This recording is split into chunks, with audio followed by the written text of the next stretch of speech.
Hello, my name is Jonathan Buick. I'm the President and CEO of Idaho Champion, and I thank you for joining me today. I'll be walking through our presentation, forward-looking statements. Obviously, you've seen those before, and I won't go through that in any detail. Today, I'll be speaking about the Banner Project and the Champagne Project, both located in Idaho. Both gold projects. Banner is a brand new discovery, and Champagne is a past-producing open pit heap leach, one of the first in the Pacific Northwest. Was in production from 1989 to 92 by Bema Gold. And I will go into details on both the histories of the projects as well as the ongoing activity in the field as we speak. First, a few things about the company and the jurisdiction. Idaho, now ranked 8th in the world by the Fraser Institute, 3rd in North America. Now it ranks every province in Canada. We also have seen significant financing into Idaho-focused companies. This year alone, we've seen over $220 million raised by junior resource companies focused in Idaho. Very strong jurisdiction, historic mining since 1860s. It's very supportive governor and government agencies within the state.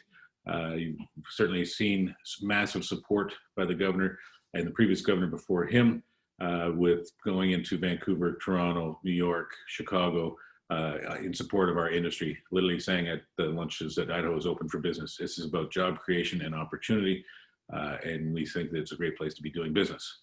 The Banner Project is our newest gold discovery, the newest gold discovery in the state that was drilled in 2018. We have a core program underway there right now as we speak. We're drilling 3,000 meters of core there and looking forward to seeing those results come back from the lab. At Champagne, this was the past producer, open pit heap leach that Bema had in production.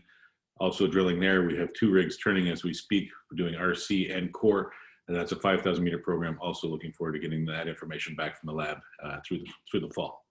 As a team, management owns about 32% of the company. That's all paid for stock. We're a believer in a wealth creating opportunity. I'm not here for a 10% return. I'm here for 10 times my money. I'm the second largest shareholder. And I'm locked up. I believe this is a long-term opportunity for our shareholders. Our shareholders are our partners. The advantage our shareholders have is liquidity. But certainly we're well funded. Having just completed a financing, we raised $8.1 million at 30 cents and closed out on July 30th of this year. So well funded through 2021. This just highlights some of the projects in companies in Idaho. In addition to ourselves, you'll see us in red.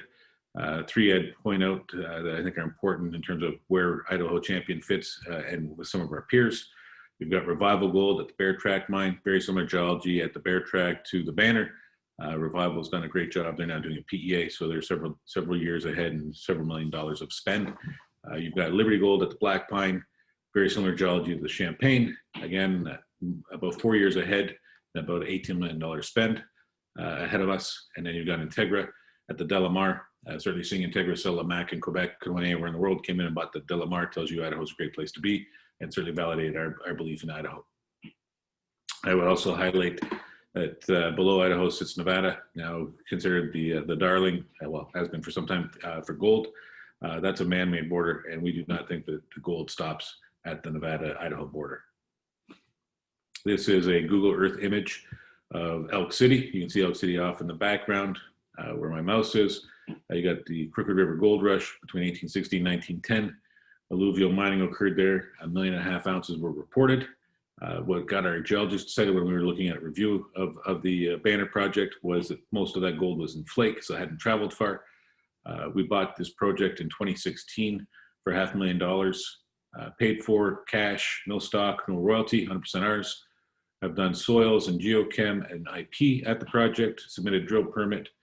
Once we got the IP and soils back, we increased our land package 3 different times, including this past fall. We added 12 claims on the west side of our property.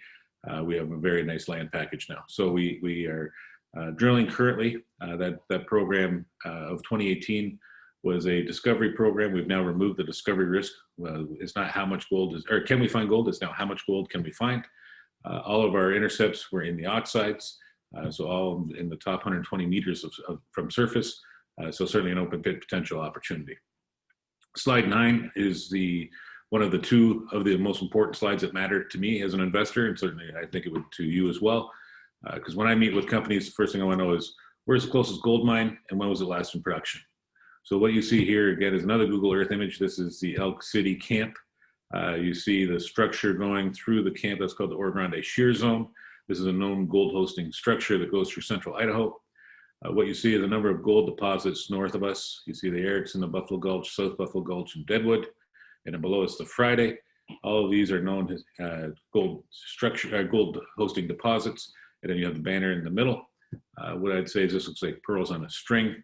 Idaho's newest producing gold mine is the Friday, and that sits 5 miles south of us. So that's a project owned by Endo Mines, which is a Finnish Swedish mining company. They announced commercial production in April of this year. So as an investor, I look at the opportunity of the Banner project, seeing that if you can find the ounces, you can get permitted to build a mine. And I can point to the Friday as an example of that. So certainly comfortable and confident that we can continue to make this increase on our discovery program, but also permit once that decision is to be made going through that process. This is a zoom in of our Banner property. The black alphanumeric sequence you see there was our discovery program from 2018.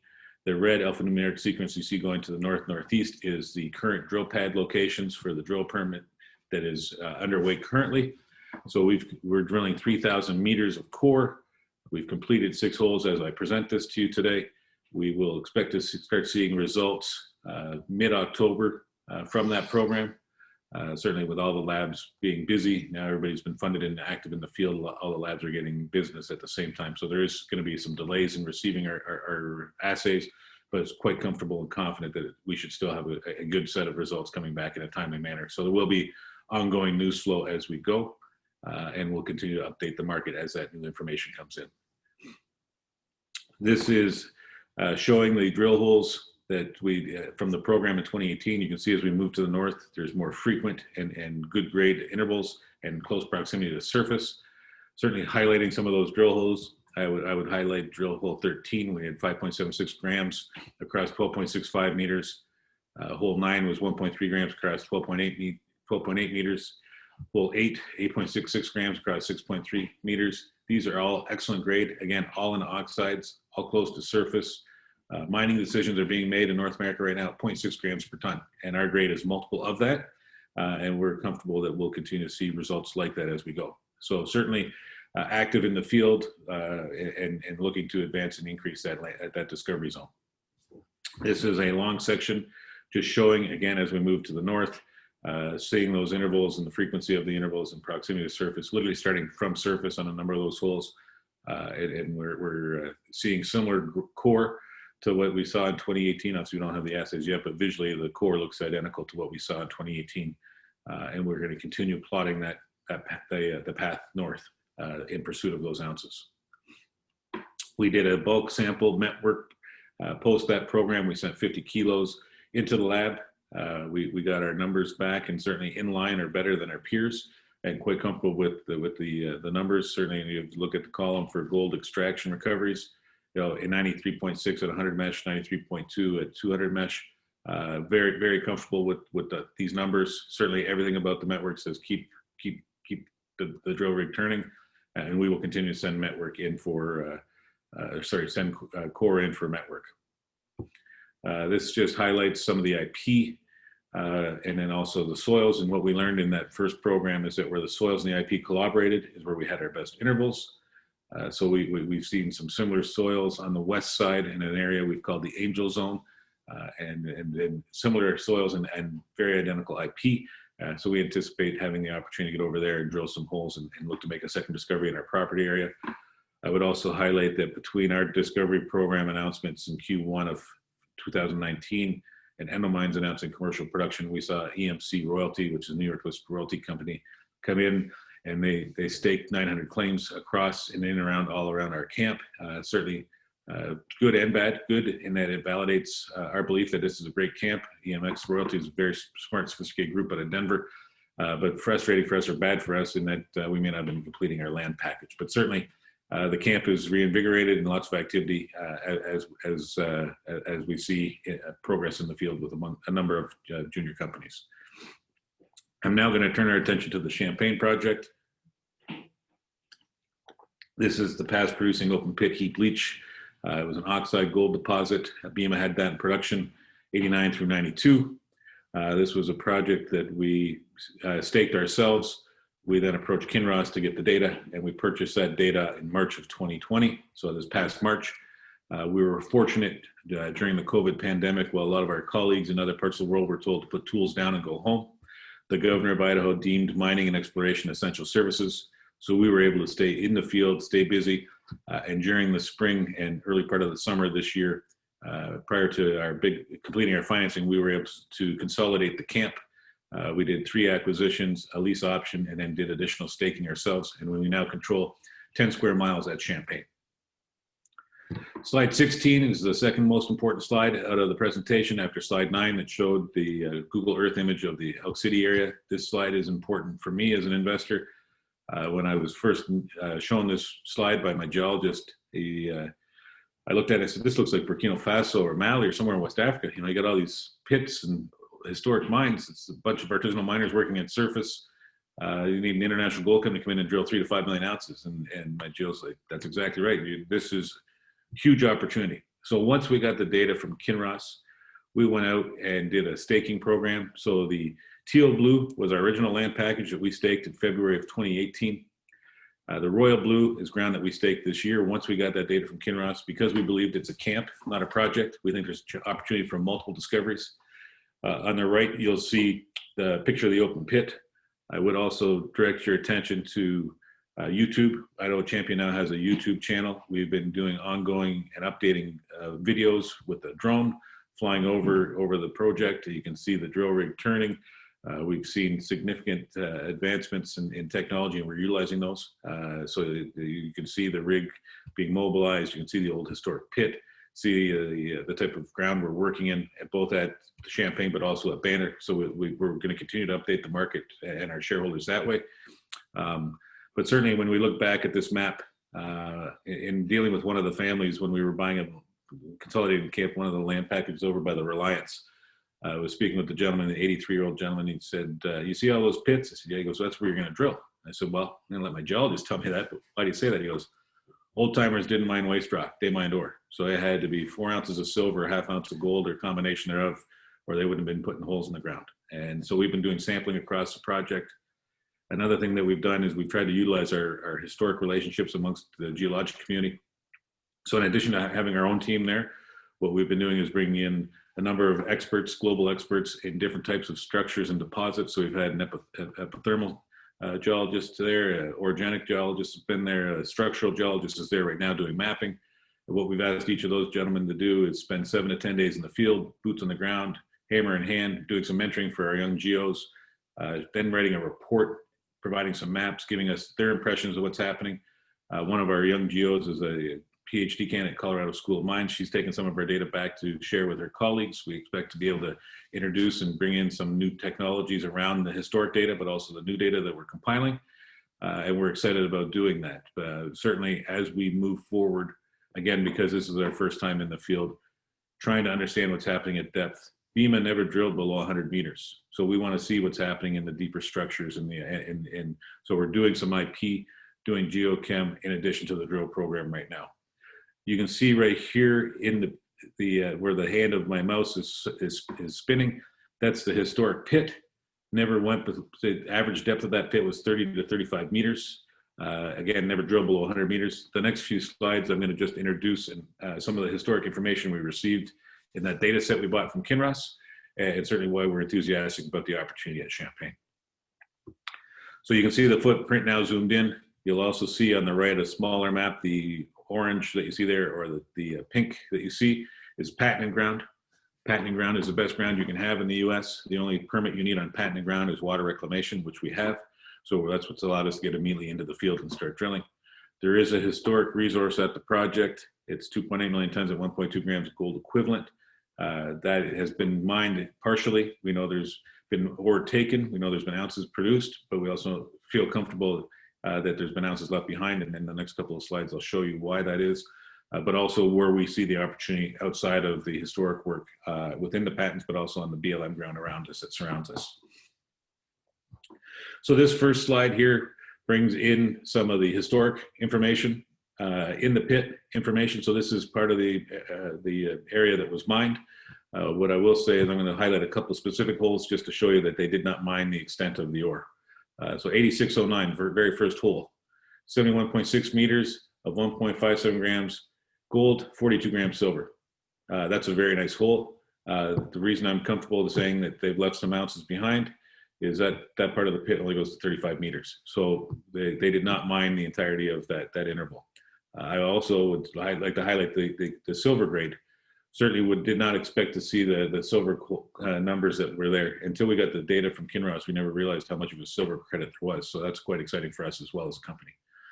8862, 88 was the year, 1988, 62 was the 62nd hole of that program. Again, highlighting 53.4 meters of 1 gram gold, 12 grams silver. Again, part of the pit, 35 meters in depth. So ounces were left in the bottom of the pit. We also seen a halo effect around the pit, where we know from the historic data that this was left intact. So these are now this is outside of the historic pit, and these are some of the numbers and targets that we're chasing. Highlighting 8620. This is a hole that's 115 meters south of the pit. It had a 44-meter interval of 1.9 grams gold, 79 grams silver. That's a tremendous target for us, that's a part of our current program. You can see some of the other intervals. These are all intact ounces because this was not a part of the mining operation. You also have trench hole 21V. This is now to the north of the pit. So we now know the halo goes from the south to the north. You've got a 67-meter of 1.3 grams gold, 147 grams silver. Again, immediate target on the patents. That's a part of our drill program. Now, outside of the immediate mining area, again, back to what the old timer was saying about, all these historic pits are targets for us to go drill. The Horn Pit, 500 meters northeast of the pit, 50 meters of 2.59 grams gold, 61 grams silver. Again, targeting and generating drill targets for us. We had the BLM out to the project a couple of weeks ago, showing them where we'd like to submit our drill permit application for drill pad locations. Very good conversation. It's a 30 to 60 day process for permitting. We will be submitting that permit middle of October, anticipating getting out to continue drilling at Champagne. Once we complete this first program, we will look to complete that the application to allow us to drill Q1 of 2021. Slides 21 and 22, I like to refer to those as our report cards. These are all the things that we can be held accountable to. Certainly, you can see we've started to check those boxes. As we continue to move the company forward and do regular updates, these are the things that you can challenge us on and question us on.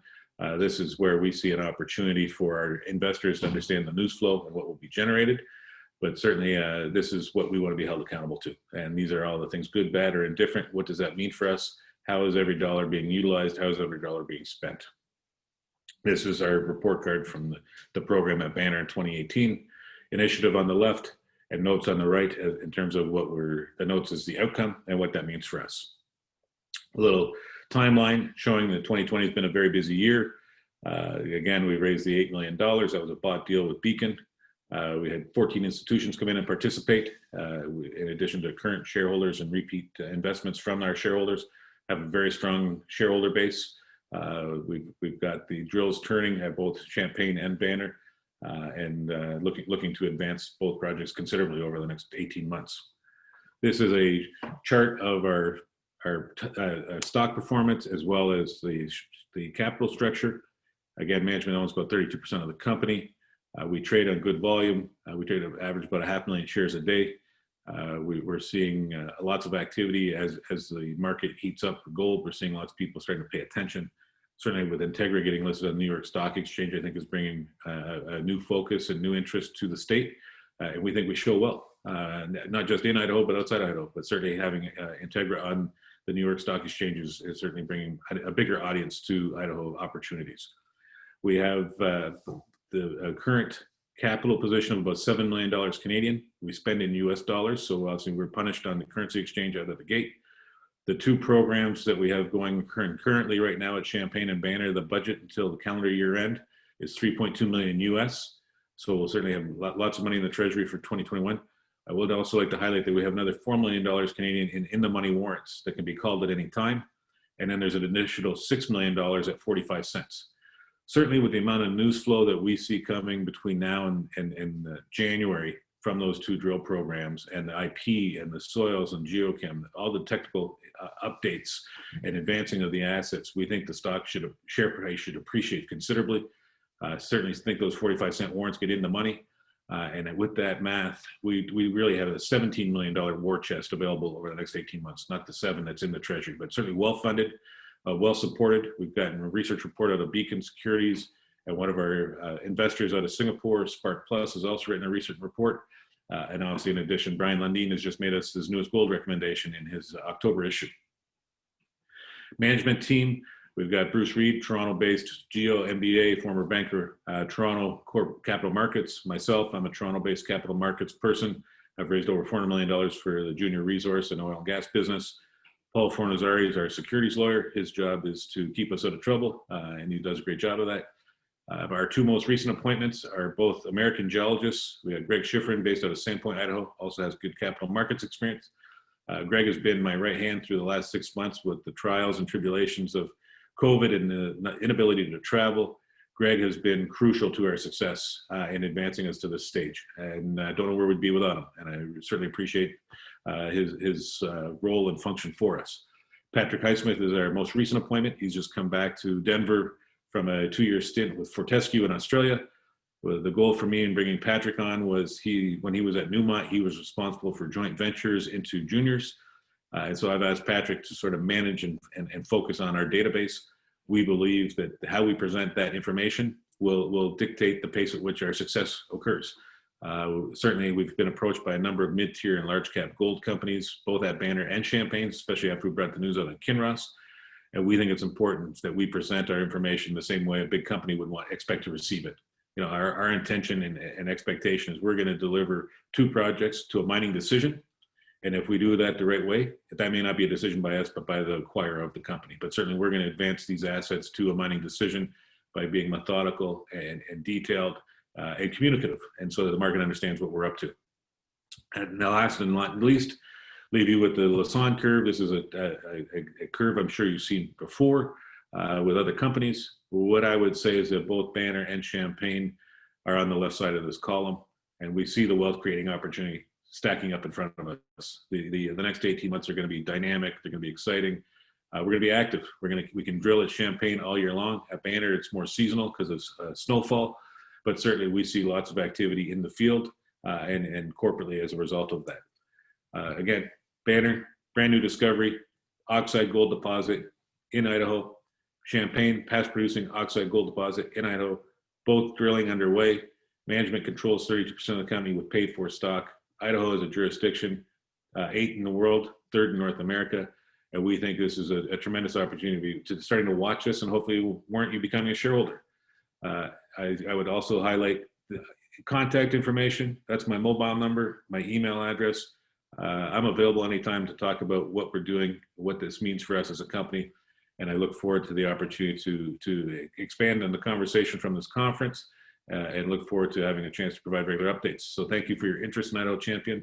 You can see our ticker symbols behind me, ITKO in Canada, GLDRF in the US, and 1QB1 in Frankfurt. And I look forward to having the chance to speak to you individually. Thank you.